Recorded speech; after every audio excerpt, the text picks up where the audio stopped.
Hello guys, Radhe Radhe. कैसे हैं आप सब? होप आप सब अच्छे होंगे। मैं भी अच्छी हूँ। और गाइडेंस की वीडियो डालने के लिए कहा था।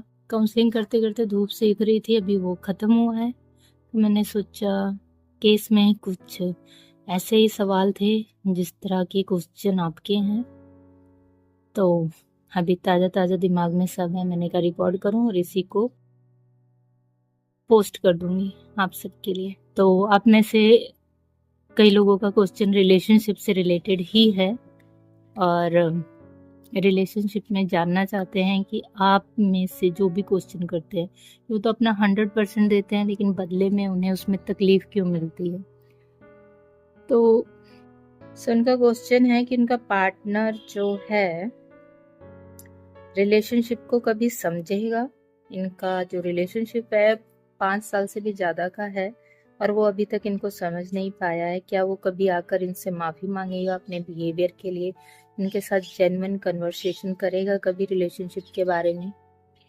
5 साल के रिलेशनशिप में जो मुझे पता है इनके बारे में, तो वो एक्सेप्ट नहीं कर रहा है। और ट्रायंगल भी है, 2 फ्रेंड्स हैं, या कहो कि 3 फ्रेंड्स थे ये आपस में, और एक मेल और 2 फीमेल्स, और दोनों ही वो अपने अपने बेस्ट फ्रेंड के रूप में उनको कंसिडर करते थे। बाद में लव ट्रायंगल जैसी सिचुएशन बन गई है और इनको लगता है ये ज़्यादा प्यार करते हैं और जो दूसरी पार्टी है उसे लगता है वो ज़्यादा प्यार करती है। और वो जो मेन पर्सन है वो कंफ्यूज्ड है दोनों को लेकर, क्योंकि उसको मेल को हमेशा टेंशन चाहिए होती है फीमेल्स की।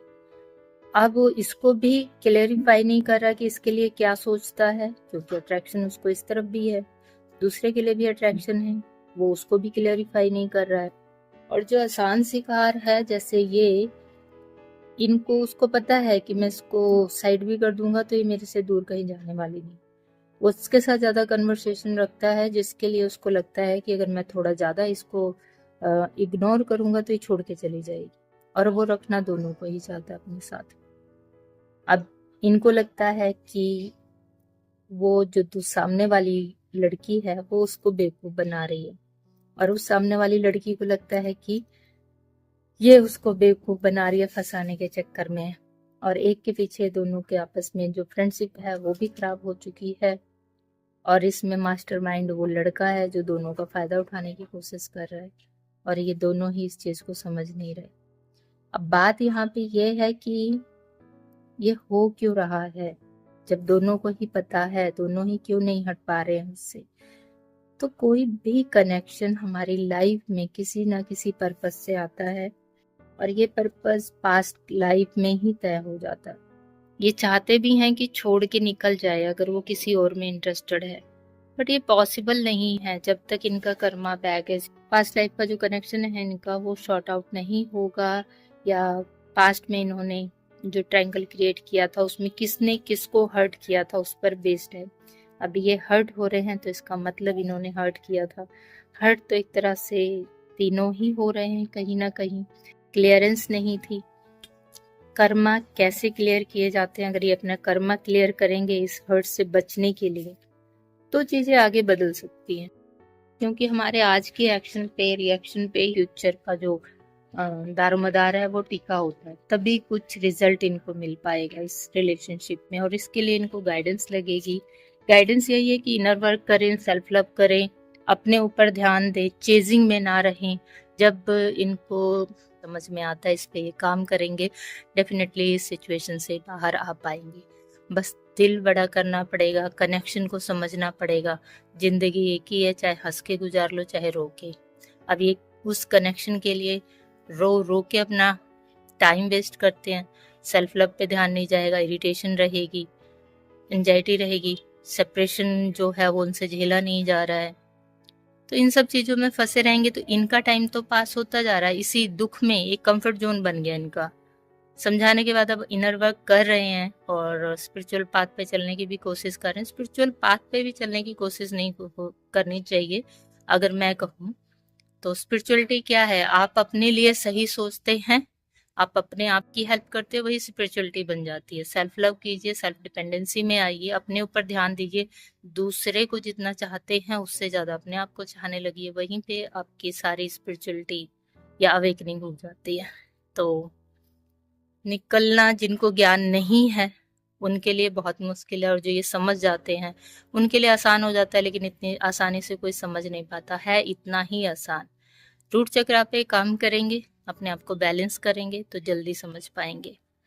और इसमें अभी तो 2 घंटे का लेक्चर हो सकता है, बट सेकंड क्वेश्चन जो है हमारे पास, सेकंड क्वेश्चन है, इनके पार्टनर एज में इनसे छोटे हैं लगभग 6 साल, इसी वजह से उनकी फैमिली नहीं मान रही है मैरिज के लिए, और इनको ऐसा लगता है अगर पार्टनर फैमिली के खिलाफ जाकर इनके लिए कोई एक्शन लेंगे ही नहीं तो आखिर में एंड ऑफ द डे इन्हीं को ही सफ़र करना पड़ेगा रिलेशनशिप की वजह से, क्योंकि वो तो फैमिली के प्रेशर में आके कहीं और भी शादी कर सकते हैं, पॉसिबिलिटी है। छोटे हैं तो कहीं ना कहीं डाउट उनके दिमाग में भी रहता है कि क्या ये मेरा डिसीजन सही है या गलत है।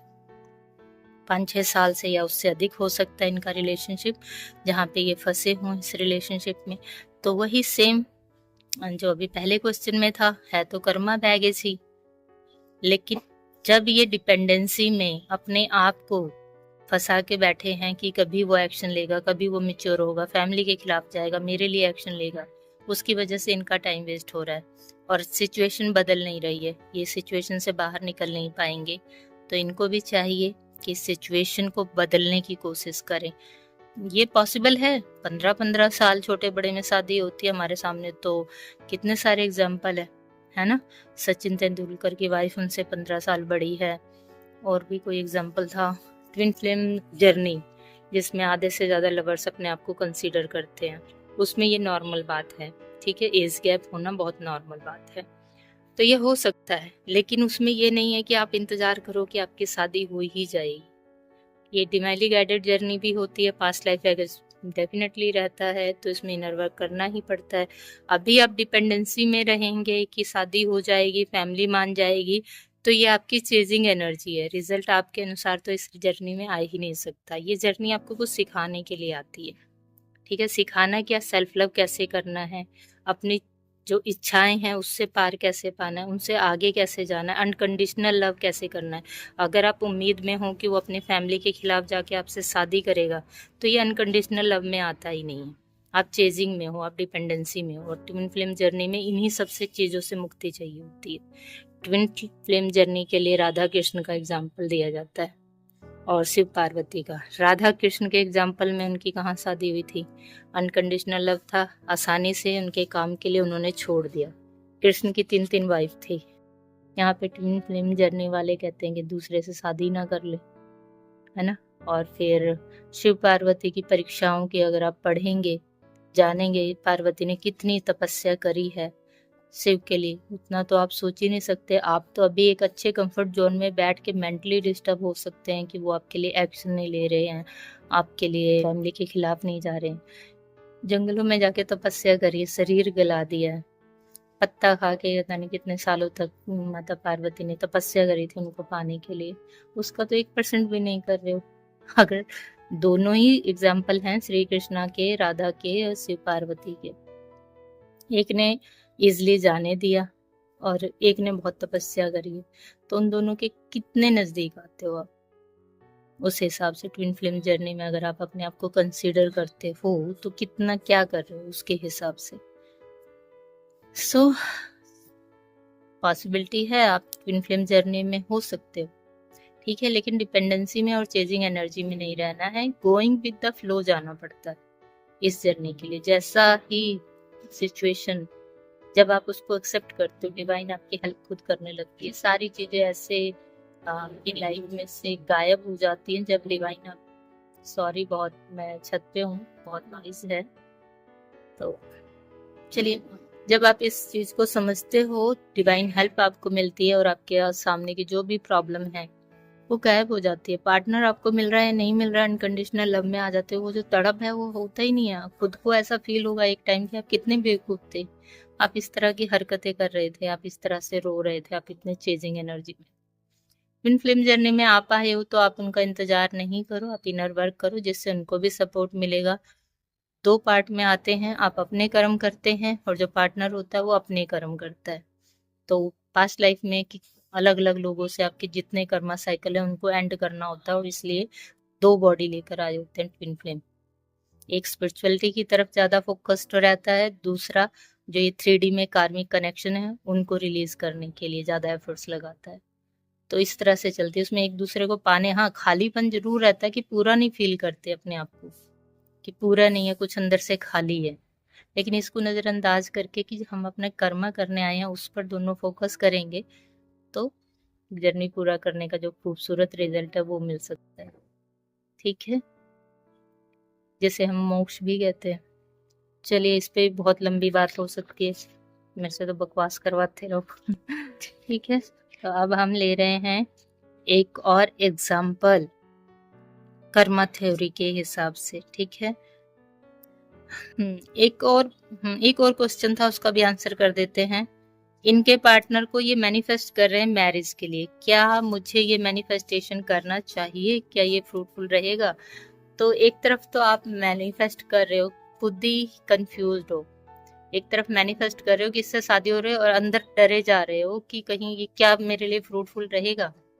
ये भी अनकंडीशनली आप अपना देख रहे हो कि क्या मेरे लिए फ्रूटफुल रहेगा मैनिफेस्ट करूंगी तो यहाँ पे रिजल्ट तो पहली बात आएगा ही नहीं इस मैनिफेस्टेशन का आपके हिसाब से, क्योंकि जो डिवाइन है, एनर्जी है, पावर है, जो चीज आप सोच लेते हो उससे विपरीत ही कुछ करके देगी। ठीक है, इसीलिए आधे से आपकी किस्मत में है तो कोई चीज आपको मिल जाती है, लेकिन जो मैनिफेस्ट करते हैं, मैनिफेस्ट करना एक चुटकी का खेल है, जो सही से मैनिफेस्ट कर ले, इसमें ज्यादा टाइम लगता नहीं है। एक एनर्जी क्रिएट करनी होती है, एक सोच बनानी होती है और वो चीज मैनिफेस्ट हो जाती है। होती क्यों नहीं है? क्योंकि आप वो चीज आपकी लाइफ में या आपके भाग्य में लिखी नहीं है, इसलिए नहीं हो पाती। आप रटते रहते हो, विजुअलाइजेशन करते रहते हो और वो चीज होती नहीं है। ये सब ड्रामा है यूनिवर्स का। आप जिस चीज के पीछे, जो चीज आपके लिए नहीं बनी है वो आपको नहीं मिलेगी। हाँ, कई लोग बहुत जिद्दी होते हैं, बहुत एफर्ट्स लगा लेते हैं और उनको वो चीज मिल जाती है और फिर उसी चीज से वो लात खाते हैं। ये फैक्ट है, ये जान लो। ठीक है, क्योंकि जो बना नहीं है आपके लिए वो यूनिवर्स आपको किसी भी कीमत पे देता ही नहीं है। जैसे फॉर एग्जाम्पल पेरेंट्स हैं, हम पेरेंट्स से जो भी मांगते हैं, जो हमारे लिए यूजफुल है वो दिला देते हैं, लेकिन वो चीजें जिससे आपको नुकसान हो सकता है उसके लिए आपकी पिटाई हो जाती है, लेकिन आपको मिलती नहीं। ऐसे ही आप कितना भी मांग लो यूनिवर्स से, कितना भी मैनिफेस्ट कर लो, रो लो, गिड़गिड़ा लो, आपको मिलता नहीं है, क्योंकि उनको पता है वो आपके लिए सही नहीं है। आपको लालच आ गया ना कि मैंने एक चॉकलेट की जगह 10 खानी है। पेरेंट्स को तो पता है इससे बीमार हो जाओगे, आप रो लो, रोगे तो और पीट जाओगे। तो इसीलिए कुछ ना कुछ और नेगेटिव हो जाता है आपके साथ यूनिवर्स के थ्रू। जब आप जबरदस्ती कोई चीज को मैनिफेस्ट कर रहे हो तो शायद वो आपके लिए नहीं बनी है। तो इस तरह सिंपल थ्योरीज हैं, इनको समझने की कोशिश करोगे, सारी चीजें, यूनिवर्स, डिवाइन, सब आपके लिए हमेशा उपलब्ध हैं, आपको हेल्प कर रहे हैं। बस इनको अगर समझ जाओगे तो चीजें आसान हो जाएगी, अगर नहीं समझोगे तो वही बहुत डिफिकल्ट हो जाएगी, क्योंकि आपको टेस्ट में डाल दिया जाता है कि आप इस चीज को पाने के लायक हो। डिवाइन टेस्ट लेते हैं आपके, ऐसे जैसे ये कह रहे मैनिफेस्ट कर रही हूँ तो मिल जाएगा, तो क्या मेरे लिए बुरा तो नहीं होगा, क्या ठीक रहेगा? खुद ही कंफ्यूज है और फिर भी मैनिफेस्ट कर रही हैं। तो अगर इनकी मैनिफेस्टेशन में ताकत हुई, मिल गया, तो एग्जाम्पल है मेरे पास अगला इस सवाल से अलग कि एक केस था, उसमें मेरे पास ही था, मैंने बहुत समझाया कि ऐसे मत करना, क्योंकि इनकी डेट ऑफ बर्थ वगैरह से पता चल गया नहीं थी, इनडायरेक्टली बहुत तरीके से समझाया, बट उन्होंने माना नहीं, चोरी छुपे काम कर लिया। तुरंत बाद लिव इन में उनका चल जाता लॉन्ग टर्म का, लेकिन जैसे ही उन्होंने जो एक्शन नहीं लेना चाहिए था वो लिया, ज्यादा इंटेलिजेंस दिखा के, किसी की गलती नहीं थी, खुद ही ऐसे ऐसे कर्म करके बैठ गए कि सेपरेट हो गए। ठीक है, बहुत सारे केस है एग्जाम्पल के तौर पे। एक और केस था कि लड़का जो भी था वो कहीं और लव रिलेशनशिप में था, लेकिन वहां शादी नहीं हो सकती थी, इसीलिए समाज में दिखाने के लिए उसने एक और शादी करी। वहाँ भी लव अफेयर के थ्रू ही शादी करी कि चलो ठीक है, यहाँ पॉसिबल नहीं है तो मैं यहाँ करता हूँ, क्योंकि लड़की इंटरेस्टेड थी तो उसने यस बोला और शादी हो गई।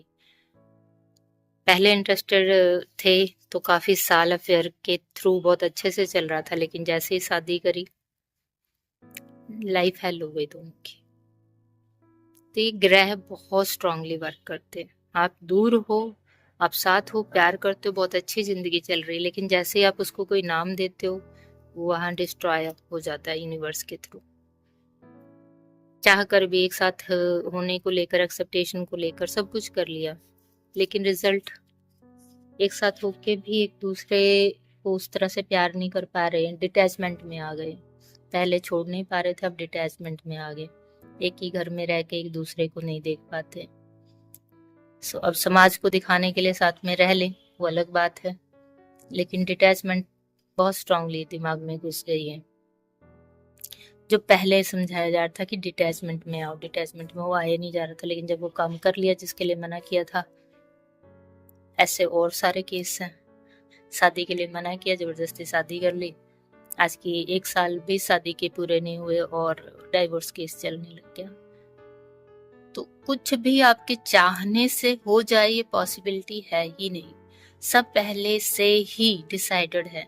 उसको एक्सेप्ट करते हो, गोइंग विद द फ्लो जाते हो, तो चीजें आपके फेवर में आती हैं, आपको हेल्प करती हैं। डिवाइन भी हेल्प करते हैं। डिवाइन कैसे हेल्प करती हैं? आपके शरीर में जो 7 चक्रास हैं, आपको हमेशा उनके ऊपर काम करते रहना पड़ता है। अगर आप उन पे काम करते हो, आप समझ पाते हो जीवन कैसे है, राउंड। जो घड़ी की सुई ऊपर जाती है वो नीचे भी नीचे से आके फिर ऊपर आती है, ऐसे ही चलता रहता है। और इस जो चक्रास है हमेशा डाउन अप डाउन जाते रहते हैं। उनको अगर आप समझते हो, उन पे काम करते हो, तो अपने आप को कंट्रोल कर सकते हो, अपनी लाइफ को कंट्रोल कर सकते हो और समझ सकते हो, और अपने मन को, दिल को मना भी सकते हो। ठीक है, सो बहुत लंबी वीडियो हो जाएगी, बाकी बातें हम बाद में करेंगे। होप आप में से कई लोगों को आपके क्वेश्चन के आंसर मिले हों, एंड अगर मिले हैं और भी कोई क्वेश्चन है तो कमेंट बॉक्स में जरूर लिखें। जैसे मुझे टाइम मिलेगा मैं आंसर दूंगी। नेक्स्ट वीडियो हीलिंग के लिए बनाने वाली हूँ मैं, हीलिंग से रिलेटेड, और नेक्स्ट वीक में क्वेश्चन के आंसर आएंगे। क्वेश्चन के आंसर से ज़्यादा मैं चाहती हूँ आप अपनी लाइफ को समझो, तो मैं सोच रही हूँ कि मैं उस पर चक्रास वगैरह पे जो नॉलेज है, जो डीप नॉलेज है, वो आपके साथ शेयर करने की कोशिश करूँगी। ठीक है, सो बाय बाय, टेक केयर। अगर वीडियो पसंद आ रही है तो please like and subscribe, hype भी ज़रूर कीजिएगा एंड शेयर भी कीजिएगा, मे भी किसी को ज़रूरत हो। Thank you, bye bye, take care, Radhe Radhe.